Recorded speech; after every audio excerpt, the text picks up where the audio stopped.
Hello everybody, my name is Kayla. Today I'm going to show you how to play Oathbreaker on Tabletop Simulator. The first step is to create the game board. Obviously, if you're playing Oathbreaker, you have multiple people.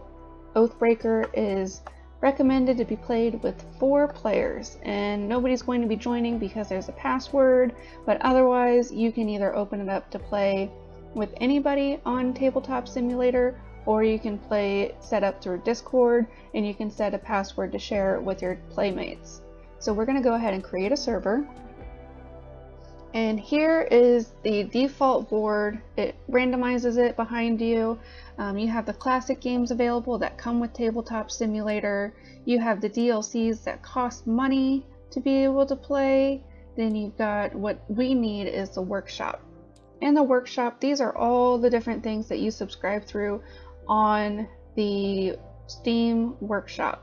All you have to do is push the subscribe button and they pop up here.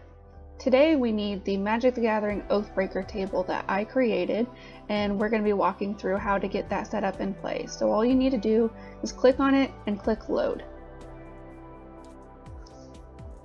Alright, this is the table we need. There's 4 different play spaces available, but we really only need to look at one to know what's going on. These little token cards are movable. They're locked in right now, but let's say you want to move your deck or your library to be more personable like this. I personally play with my deck rotated diagonally towards me. So now we have that set up and you can just lock that back into place. Otherwise, we've got a setup for the Oathbreaker. It has the rules of the Oathbreaker listed right there, and that is essentially the command zone. Moving over here is the central play mechanics. So these dice counters are locked into place.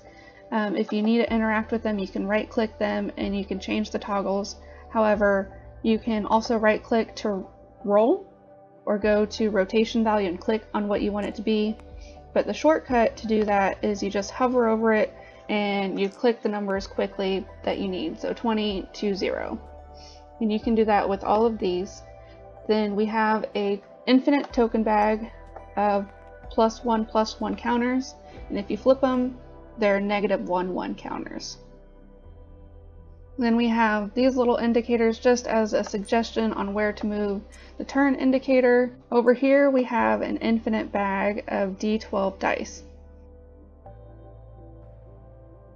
Then we search for Magic the Gathering deck loader. So again, it's by Death Stapler, and all you need to do is click on it, scroll down, and click subscribe. And here we go. We've got a deck loaded here. And the slug part, so you've got the web address, you've got the folder it's in, and the next part you see is the slug.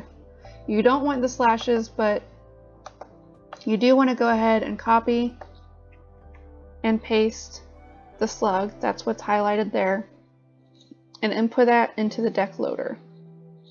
You can go ahead and pull it back up on Tabletop Simulator, put your cursor in the text box, and paste in that slug. But once it's there, it's there. Now, for all intents and purposes, we are done with this deck loader, so we can go ahead and delete that off of the table. In order to find our Oathbreaker and the spell, it's going to be shuffled in there, so we just need to search for, this time, Vraska. And then we'll do, here we go, Rabid Bite. When you drag and drop these in here, they're automatically face down, so I recommend flipping them face up. And the important part about saving this to your saved objects is highlighting them all and putting your cursor over the card you want to be your thumbnail. And you go on here and it's under saved objects. It's automatically going to put it under the root folder, but if you have subfolders, go ahead and use one of those. So we go ahead and save it, and now we are ready to import it to the Oathbreaker deck. So we can go ahead and go in here go to Workshops, and go to Oathbreaker. Everything we just did is learning how to use this little tool right here.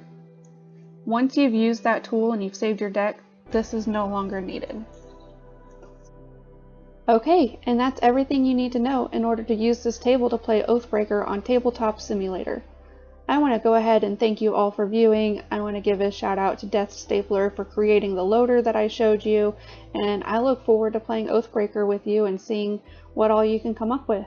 Any questions, comments, I will be happy to answer below, and again, thank you for your time.